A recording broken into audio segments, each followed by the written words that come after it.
Hi guys, Cheltenham's been and gone. Quite a lot again to look at this weekend though. Lincoln, flat turf season back. Still some stuff at Newbury as well.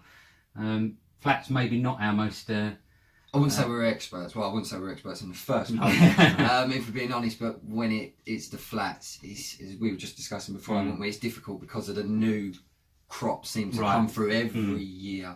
They retire a lot of them for stud. I mean, they're worth a hell of a lot more, aren't they? The horses on the flat scene. That is the thing. You're going to see a lot of new 2-year-olds that are coming through that last season you'll have a lot that have just gone up, not gone under the radar, but have been retired. So it's hard to keep track, because I say everyone has their favourite horses, their favourite trainers and things like that, but especially with a flat season. It's tough to pledge allegiance, isn't it? It's hard to keep up with who's got what, because as I say, there'll be so many that aren't around anymore. So we are appealing basically for anyone that has connections with So if you know something, then let us know. Yeah, anything new that's happening. Obviously, we know the one and only Frankel just popped another one out, so that's something to obviously keep an eye on in the coming years, but that doesn't help us this season, obviously. So, obviously, Pastures took the first blood of the season, basically. Perfect pasture, Talking of the new horses that come through, this was an 8-year-old. That's what we're saying, it's impossible. We sit there and we're talking about how the new horses come through and how there's but to be fair, heavy ground, Easterby loves it anyway. If you've got a Saturday race and it is heavy underfoot, Easterby is usually your man. So you do look at it, and it proved right from again with perfect pasture, really, didn't it? Yeah. So I watched the race briefly. It was eased down.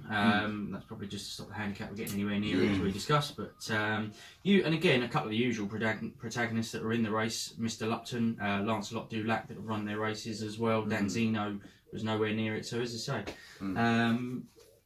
not a horse. The winner, not a horse that we know an awful lot about, but again, the way he won, something to keep an eye on. I'd imagine they'll probably bring him out again in the next couple of weeks if the ground is going to stay as it is. Strike while the iron's hot and stuff like that. So, which I assume it will be. Yeah, I'd imagine keeping an eye on him the way he won it eased down could be worth looking at for the next couple of weeks or so, really. So again, if anyone knows any entries or any plans for Mr. Easterby, so we don't know him personally, so someone out there probably does. Keep us posted. Lightning quick on his website. That win was up in minutes. Yes, in minutes it was on there, which was pretty impressive. Yeah. Hats off to the ITT for him. Yeah, you nailed it on that one. Obviously there was Newbury as well at the weekend. Richard Johnson picking up another win after a fine festival. Yeah, he don't stop, does he? No.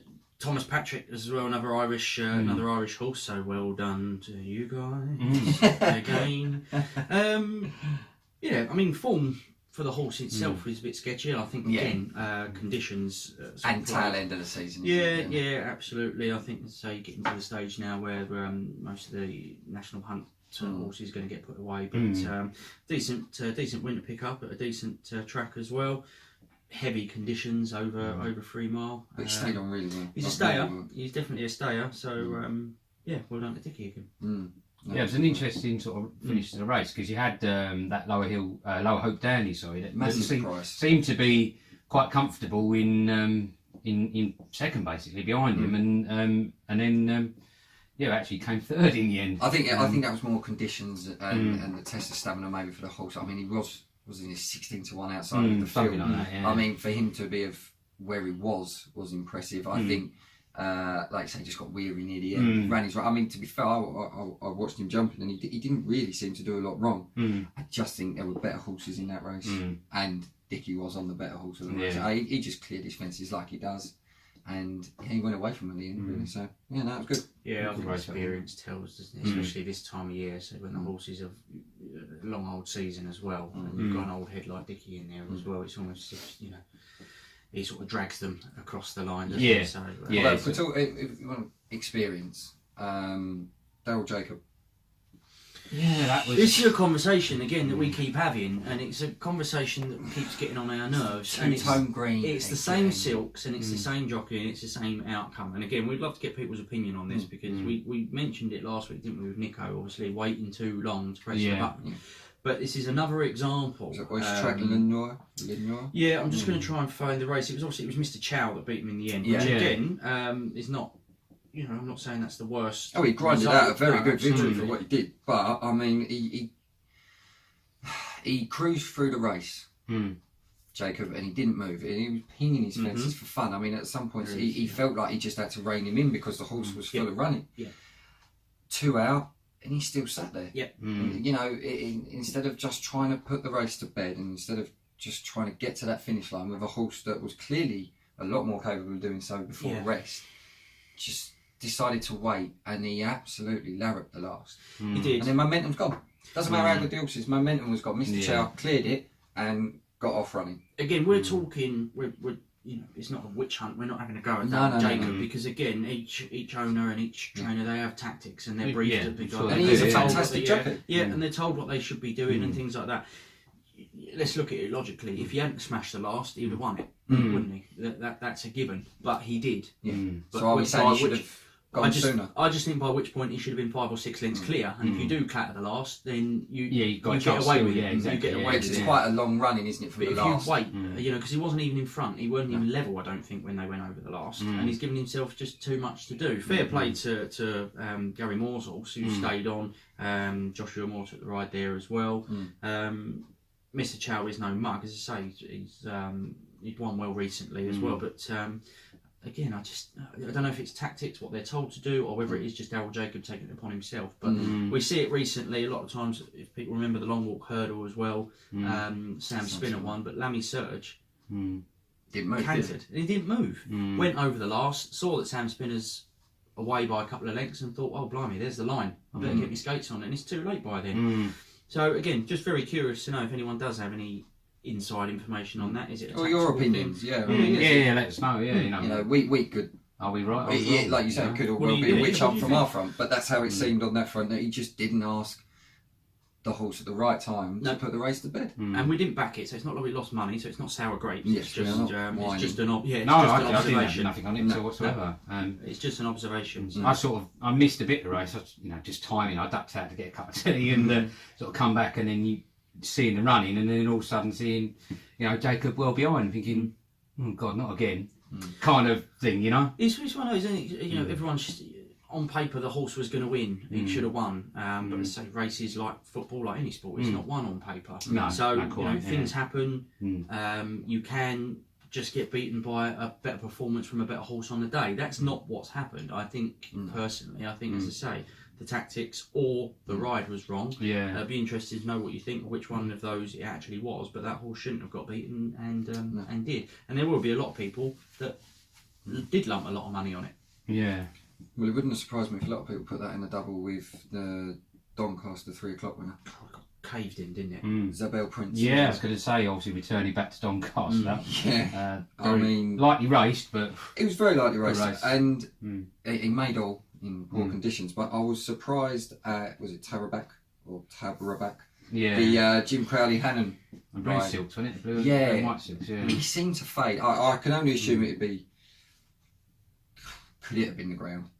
Maybe not a comfortable one. I don't. He was quite well fancied as well. He was very well fancied, and then just before the off seemed to really drift. I mean, he went out to 9-2, still second favourite, but at some points in the morning he was 2-1 second favourite. Yeah, wow. I mean, he's a 5-year-old, so you can't say it's an unraced and it's an unknown situation. Yeah, exactly. It's not like before. he's not done it before. Yeah. He's been on the gallops. He's been around the track. So the connections would know what his preferred sort of ground is. Either that, or there was just literally nowhere else to go, and he went to run him. Simple as that. When you look at a lot of his other races, most of them were on good to firm, good to soft. I mean, that was heavy, so that could probably play a part. They've taken a chance. But the winner was very convincing. Well, they spoke to Roger Vivarian, or Vivarian, as you pronounce it. Yeah, after the race, and like he was, obviously delighted to win, but he was quite happy with that he'd done so well in the track conditions, because he was a little bit, he was a little bit like, we weren't sure. He said, I want to put me out on it, kind of thing, but obviously turned out that. Very readily winner. Yeah, I mean, you'll never see Roger Varian speak too highly of anything until it goes over the line and wins well. So he's very hard to read, as has been over the years. But Mr. Reliable, Andrea Zaney on it as well. That's the sort of person that you want.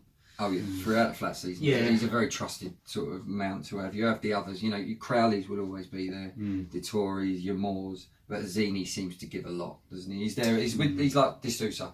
I mean, if you want anyone on your side, on your horse in a big race, D'Souza is a lot.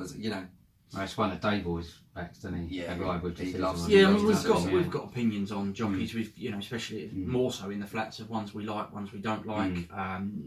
General opinion for us. Again, don't know what everyone else thinks. You can look at the likes of Ryan Moore. He's so hard to back because you never know what Ryan Moore's going to turn up. Again, you see him in his interviews. Obviously, he's not a massive fan of Matt Chapman, as we've seen, but. It's one minute he's a very reserved character. He is, he doesn't like cameras, doesn't like alarm. And it's almost as if just likes to get on with it. Yeah, he's got a job to do, isn't he? 9 times out of 10 he will get that horse across the line first because that's his job. He's probably especially if he's on an Aidan O'Brien. Yeah, if he's on an Aidan O'Brien and Cornwall horse, he will definitely. Well, not definitely, but you'd expect him to get up there and have that. But to be fair, Zabel Prince definitely want to keep an eye on. Again, an Irish above. He's gone 4 from 6 now. 4 wins from 6. It's a decent. But I say he's lightly raced. You know what I mean? It's a decent record. Had a poor 11 for Ascot back in October. But, well, again, but it could be just a bit track conditions. Like you say, you don't know, do you? Soft, but yeah. But like I say, he's definitely one probably to keep an eye on that. Definitely, because he was very, very convincing. The Lincoln. Yeah, the big one. The big race of the day. What a field. I mean, it's such a large field. It was a big field, wasn't it? I'd say that it's a case of just pick a number and hope it bumps out. But this time it seemed that if you were on, was it Adib, yeah. He'd won that furlong out. Yeah, I mean, he went off second favourite. It was favourite all day long and literally till 5 minutes before the race. Disappointed the first half double blew out. But yeah, it was favourite all day long until about 5 minutes before the race. Him and Lord Glitters just sort of went back and forth. And it was again, that was a lot of the ground to do with that Lord Glitters because he is a French raider, does like it soft, and did stay on strong, but weren't catching him. It was too late by then. As you say, the winner had already put sort of 3 or 4 lengths in it, and so more. Couple of furlongs more, it might have been a different outcome, but it wasn't. So, as I say, quite a bit of through friends of our own, but there was quite a bit of sort of love going around for big country before the race. Well, maybe because of that, maybe that's why. Maybe people were a bit too much into that. Yeah, I mean, 16th in the end. He's an all-weather horse, isn't he? Really? Yeah, that's where he's done his wins. That's where his work's come. But again, I looked at the jockey booking. It was Sylvester D'Souza again. And a bigger price. I just wasn't sure having a favourite in a race that size. A 20 field race was the way to go, but it turns out I'm stupid again because it was 1-2 of the favourite. It was. Well, I mean, if you've done the reverse forecast, took third, and I saw a few pretty good shouts around social media for that. You know, other people sort of probably looked at them, what are they going on about? Do you know what I mean? But in the end.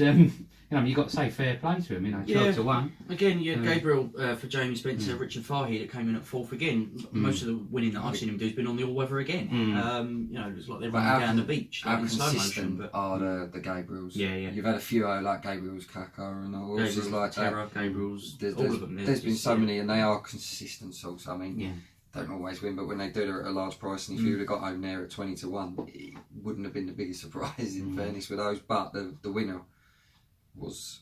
Yeah, done it well very good. for James Dorr, and again James is another one to keep an eye out for this season as well. So a lot of his riding obviously was for the Dolphins, but this is William Haggis who's got his first win of the season, and more names to add to my list to learn. It just keeps growing and growing, doesn't it? After making a massive list for the jump season, I've got to start all over again. Yeah, it doesn't get any easier. But, well, we'd say it gets harder, but that's because of lack of knowledge. And again, if any. That's the whole point. Yeah, of this, absolutely. Isn't it? If you know, let us know. You know what I mean? As I say, I'm learning. You know what I mean? And all knowledge is power, as they say. So you've noticed this isn't a tipping site or a tipping channel by any means. This is just a platform for you guys to have a chat with us, and we're after you telling us what you think. As I say, we're happy to give people shouts, as we noted, Jacob would have noticed as well. Because thank you, didn't he? Because on that week he knew a lot more than what we did. Simple as that. Horse racing is about having your favourites, but it's also about having a bit of inside info, and we don't have that. We don't have connections with any trainers, any owners whatsoever. So we are just 3 people that like the sport, don't like money, because we throw it away. But there's, as I say, there's people like you that know an awful lot more than us. So same rules apply for the flats. Let us know. We want nothing more than be able to take money off the bookies. Of course, we all go there. We see how much they take in all day long. And if anyone knows anything that can help, help each other out. It's just so much easier doing it that way and that one. So Quick shout for Bridget the weekend. Again. Well, that was a ride that. What's his name was supposed to be on? What's her husband? Fella. Oh, Harry. Harry, sorry, not Harry. Harry Skelton. He was meant to be on, but through injury, he's had to change, and she's reaped the benefits again. Not a bad ride, neither. It's reasonable bit of full night there as well from Cheltenham. Hear divorce bells, can't you? Yeah. I'm sure he was happy at Cheltenham, but now it's just starting to get to him a little bit. She's taking it too far now. Yeah. But no, again, another good ride from her. And again, nice to see the Skeltons do. Quite a few people back in Oscar Rose, Fergal O'Brien's. He never seemed to really. One of the funniest men on Twitter, I might add. Yeah, he's absolute character. Hilarious. But he never really seemed to get into it. And who was the other one? No, he didn't. Petticoat Tales, Richard Johnson. Was highly fancied. The golf second favourite. He did golf second favourite or something like that. But again, it just never really got going either of them two, did they? Really, to be honest, jumping one up to scratch. No, I was surprised at that as well because I've watched that horse a couple of times and it loves the mud from the races that I've seen. But I mean, up in much better company and sort of told in the end. But like you say, he was never really into it, was he? The likes of Petticoat Tales or not high in the betting. Never really seemed to get going too late, but no, not really. But good enough. And then of course Nico and Nicky teaming up again. Well, they got a win in this time, didn't they? Yes. Bit of an easy win, really, wasn't it, in the long run? Yeah, absolutely. But again, did the right thing, give the horse a push at the right time, and the favourite, I think it went off for like 11th, 4th. Odds on at the time. 4-11, easy Osy, but anyone else that had that in doubles and trebles, you wouldn't have been complaining. You wouldn't be complaining, exactly. No, definitely not. No. But again, he put it to it's jockey style of racing. I'm not comparing Jacob to Nico, but he led to that. Yes. All right. Okay, it might have been on a better horse in a weaker race compared to Jacob. I'm not for one moment suggesting that it's the same great class of racing, same horses in the same field. But it seemed like Nico knew what was underneath him. 2 out, put the race to bed. They're not catching me if I go. Yeah, no, I mean, he was clearly the better horse. He was at top weight. He was carrying 11.6 as well. So like I say, didn't have to push hard, but gave it a little squeeze to say let's just finish the race, as opposed to try and do anything in any sort of fancy style, i.e. like most people, like Ruby Walsh tends to do, and Jacob may seem to be doing it. It might just be his way. But Nico done his job, didn't he? Yeah, as I say, that's why we're saying it, because it just seems it's also it's too common with Jacob. So we had the Ostrich Lanoya yesterday, Lammy Surge that we mentioned, Holstone. It's been done on before as well. Was it? It was Lammy Surge as well, not too long ago as well. On a couple of occasions, it had another run, but. So we're not witch hunting jockeys. We just want people's opinion. Yeah, it's just interesting to say what people think about it. Is it a tactical thing? Is it a jockey thing? Let's have a chat about it. Yeah, no, definitely. But like you say, at least he did his job. That's all I'm saying on that one. It just felt like he knew what was underneath him instead of doing it in any sort of style. Yeah, he's put the race to bed. But he'd done that last week. He might have won a Gold Cup, but he may have done. Yeah, well, he might have, but you know what, he didn't. So let's move on. Well, that was an impressive race that I don't think we'll forget too quickly. And fair play to them both for putting on a. Not when you've rewatched it as many times as I have. So, but yeah. No, I haven't watched it that many times. And then, what else can we say? Noel Feely with his ton up.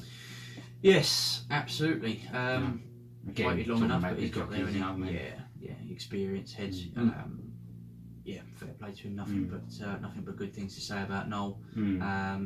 I'd be keen to have anything that I backed him last year actually in the national because he was on one of my horses to follow, which was Black Lion, and I thought he was superb then as well. Just got picked off right at the last. It's certainly one of the names you look at, doesn't it? You know what I mean? When you're picking especially your bets for a race like that.